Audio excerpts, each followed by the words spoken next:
notre série Selector Soft Talk. Je suis Bérénice Rivoal, chercheuse européenne à Citywire. Dans cette série, nous avons souhaité échanger avec nos sélectionneurs de fonds sur leur métier, mais pas que.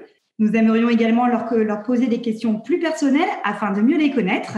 Mon premier invité aujourd'hui et qui inaugure cette série est Lucas Strojny. Bonjour Lucas et merci d'avoir accepté l'invitation. Bonjour Bérénice, merci encore de m'avoir invité. Je vous en prie. Alors Lucas, vous avez 14 ans de carrière et un parcours riche d'expérience. Votre carrière commence en 2006 en tant qu'analyste quantitatif, puis gérant multigestion au sein d'Avenir France Investment Manager. En 2009, vous intégrez RMA Asset Management comme responsable multigestion alternative et gérant de fonds diversifiés. Vous y restez 7 ans, puis vous devenez responsable de la gestion sous mandat chez Sequadra Asset Management, avant d'obtenir le poste que vous occupez actuellement de gérant diversifié chez Hamilton Asset Management. Vous gérez des fonds d'allocation d'actifs, de performance absolue, ainsi que des solutions sur mesure, et ce depuis 2019. Alors Lucas, qu'est-ce que vous aimez le plus dans votre travail ? Alors j'affectionne l'industrie de la gestion d'actifs dans son ensemble, mais je peux citer 2 éléments qui symbolisent particulièrement bien ce que j'apprécie dans le métier de gérant. Le tout premier concerne tout simplement la prise de décision. C'est la finalité d'un processus d'investissement qui consiste à collecter de l'information, à l'analyser et enfin à assumer une décision. Et c'est un élément fondamental du métier de gérant. Le deuxième élément concerne les interactions sociales.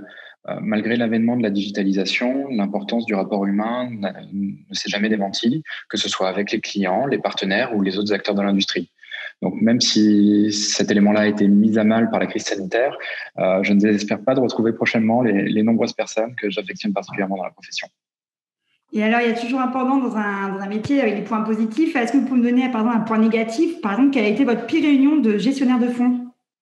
Alors c'est vrai que depuis le début de ma carrière, j'ai participé à de très nombreuses réunions. Certaines se sont avérées ennuyeuses, mais assez rares ont été les réunions que je qualifierais de désastreuses. Il y en a une qui me revient immédiatement à l'esprit et qui concerne une société spécialisée sur un segment de stratégie alternative et qui d'ailleurs n'exerce plus aujourd'hui. Durant toute la durée de l'entretien, les gérants ont tenu un discours totalement contre-productif en énumérant les défauts de leurs principaux concurrents, alors même que j'étais investi chez certains d'entre eux. Vous pouvez imaginer la maladresse.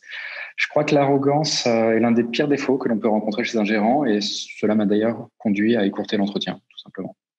D'accord. Et par exemple, aujourd'hui, dans un monde où les nouvelles vont vite et où tout se passe sur les réseaux sociaux, est-ce que vous préconiserez d'éviter les réseaux sociaux ? Alors les éviter non, mais c'est vrai que les réseaux sociaux sont devenus avec les années un outil extrêmement important dans le domaine de la communication tout d'abord, mais également une source d'information complémentaire aux médias traditionnels. Je passerai rapidement sur le premier point. Chacun cherche à donner de la visibilité sur son expertise. Preuve en est, j'aurai certainement l'occasion de poster notre entretien sur LinkedIn. Et par ailleurs, les réseaux sociaux permettent d'entretenir son réseau professionnel et c'est particulièrement important dans le contexte actuel où les rencontres se font finalement assez rares.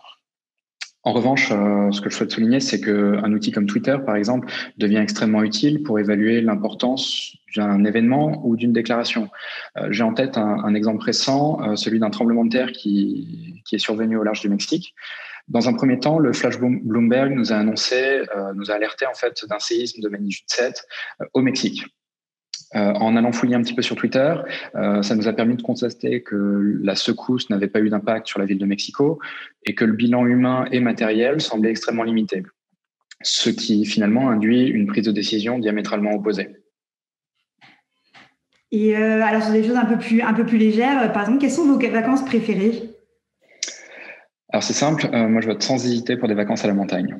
D'accord, et pourquoi ? En fait, les vacances sont avant tout un moment pour se ressourcer. Et je pense que la montagne est l'endroit parfait pour ça, pour prendre le temps de vivre, tout simplement, profiter de ses proches, et puis veiller à son bien-être, aussi bien physique que mental, par le sport, la randonnée, la méditation. Oui, définitivement montagne. D'accord. Bon, en espérant que ça soit pour bientôt. Et dans cette période un peu plus compliquée, qu'est-ce qui vous donne de l'espoir ?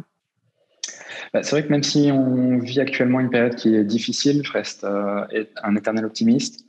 Et bien que l'année ne soit pas achevée, finalement, le bilan que l'on peut faire est extrêmement encourageant. 2020 a été une année riche en événements et donc en opportunités, et c'est la matière première pour un gérant.